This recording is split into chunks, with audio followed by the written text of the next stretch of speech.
సృష్టి ప్రారంభంలో ప్రతి జీవి తన కర్మలతో ఈ ప్రపంచంలో జన్మించింది. జననం, జీవితం, మరణం ఇదొక అంతులేని చక్రం. ఒకరోజు గరుడడు విష్ణుమూర్తిని అడిగాడు, ప్రభూ, మరణం తర్వాత జీవికి ఏమవుతుంది? విష్ణువు చెప్పాడు, ప్రతీ కర్మకు ఫలితం తప్పదు.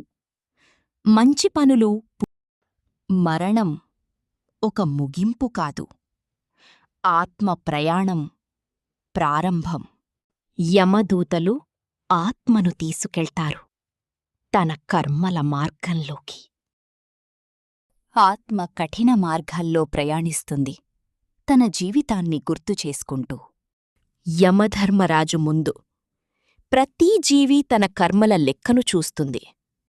అబద్ధం, హింస, దురాశ, ప్రతి పాపానికి ఫలితం నిర్ణయించబడుతుంది.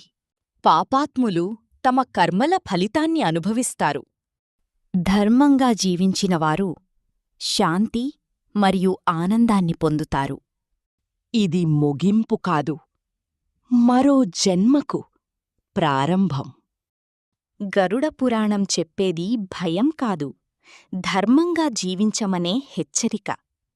శరీరం నశిస్తుంది, ఆత్మ శాశ్వతం.